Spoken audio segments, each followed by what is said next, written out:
It began not with a bang, but with a tremor, a deep, ancient thud echoing through New York City, as if the earth itself was waking from a long slumber. Office workers froze, tourists looked up, and the ground shook again, rattling windows and sending ripples of fear through the city's heart. From Central Park, a brachiosaurus emerged, its neck towering above the trees, stepping onto Fifth Avenue with a slow, thunderous grace that silenced the city. Disbelief swept the crowd. Phones rose to record the impossible, capturing history as it unfolded before their eyes. The gentle giant's presence was shattered by chaos.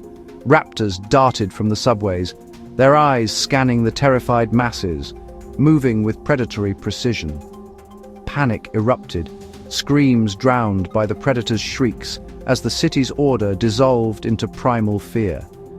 The age of humans had ended. The age of dinosaurs had returned, rewriting the rules of survival overnight. Across the globe, similar scenes unfolded. Pteranodons over London, Triceratops in Tokyo, Spinosaurus in Venice, each city facing its own prehistoric invasion.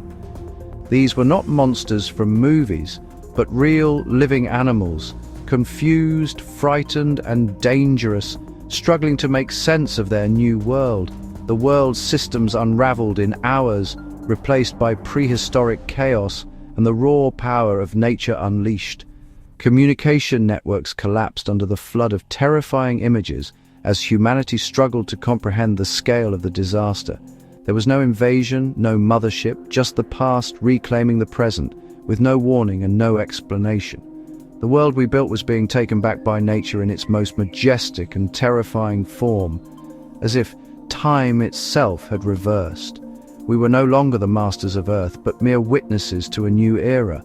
We had become just another species, struggling to survive, forced to adapt or vanish.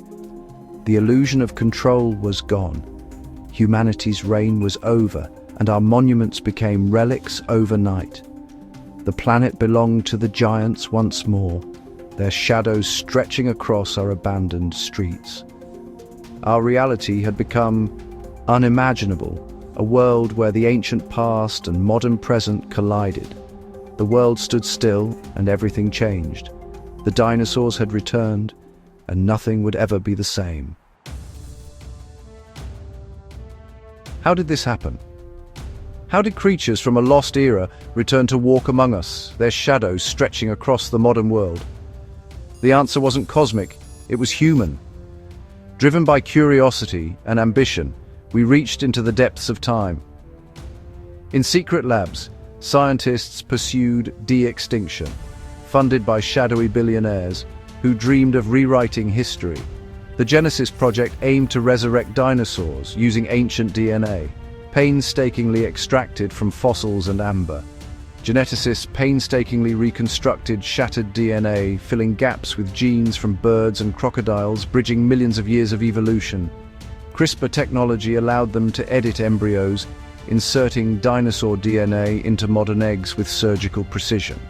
Artificial wombs nurtured the embryos, simulating prehistoric nests and providing the perfect environment for life to begin again. After months of waiting, the first dinosaur hatched, a baby velociraptor, chirping in the modern world, a living echo of the past. The Genesis project had succeeded. Humanity had achieved the impossible. But in their triumph, they ignored the most important question: what if we can't control what we create? What if our reach exceeds our grasp? The line between science and hubris vanished, replaced by uncertainty and fear. The past was no longer history. It had become our present. Humanity had opened a door it couldn't close, unleashing forces beyond imagination. The consequences would be catastrophic, rippling through every corner of our world. The age of dinosaurs had begun anew, and nothing would ever be the same. Chaos erupted as containment failed and dinosaurs escaped. News footage showed prehistoric animals clashing with civilization. Compsognathus packs in backyards, Ankylosaurus on highways, and Parasaurolophus herds devouring crops. Emergency services were overwhelmed. There was no protocol for this. Rural and wild areas became dangerous. with Dilophosaurus stalking forests and campers fleeing for their lives. Governments declared emergencies, but responses were disorganized and ineffective. Social media exploded with viral dinosaur encounters, uniting humanity in shock and fear. The world we knew was gone, replaced by a terrifying prehistoric safari. We were all unwilling participants in a new reality. Among the giants of prehistory, none inspired more terror or awe than Tyrannosaurus rex, the undisputed king of the ancient world. The first sighting in Houston's industrial outskirts marked the return of the apex predator, a creature thought lost to time. Its thunderous roar shattered the night, echoing for miles, and stockyards fell before its unstoppable power. T-Rex devastated infrastructure, tearing through dams, crushing power lines, and toppling buildings as if they were toys. Our world, built for humans and machines, was not made to withstand such raw, prehistoric force. Encounters were almost always fatal. Its senses were unmatched, its bite could crush cars, and its hunger was relentless. Military helicopters, once symbols of human dominance, were mere curiosities until they got too close and paid the price.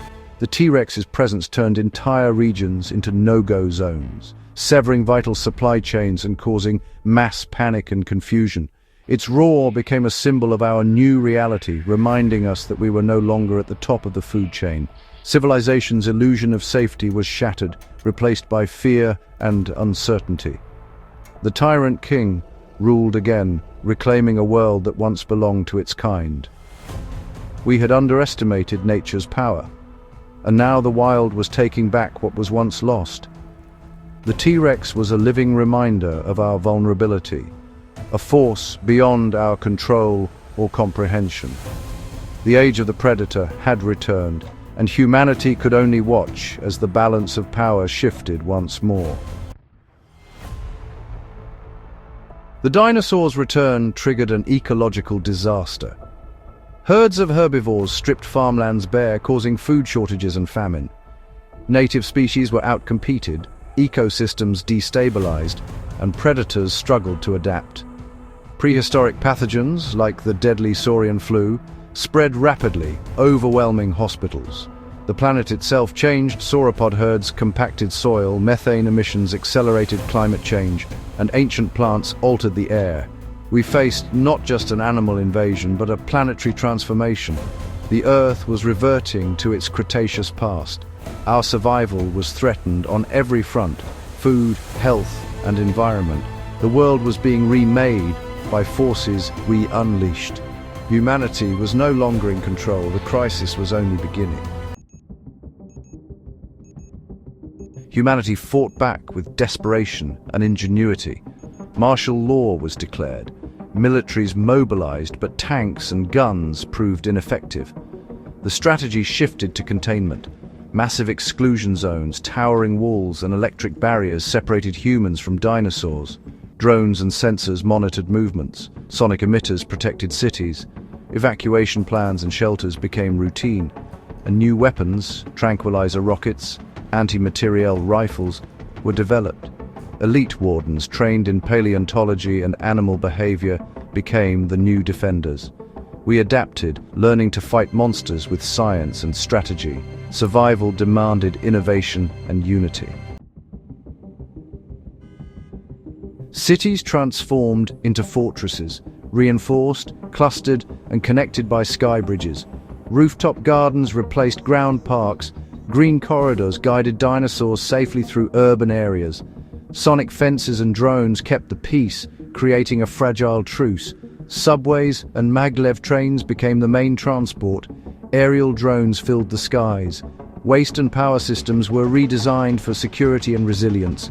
The city became a layered ecosystem, humans above, dinosaurs below. Urban life was reimagined for survival and coexistence. Humanity rebuilt, determined to endure. The global economy collapsed, but a new one emerged: the dinosaur economy. Security, construction, and defense industries boomed. Bioharvesting and black markets thrived. Dinosaur DNA, eggs, and parts became valuable commodities, fueling poaching and crime. Dino tourism attracted thrill seekers to fortified safaris on the edge of exclusion zones. The economy was volatile, driven by risk and opportunity. The world was reshaped by the presence of giants. Humanity adapted, for better or worse. The age of dinosaurs dictated the new order. Years later, humanity endures in fortress cities, children learning dinosaur drills as part of daily life. Outside, rangers live in mobile settlements, bridging the gap between humans and the new wilderness. They guide, research, and protect, finding purpose in coexistence. Science now seeks to understand and preserve, not just control.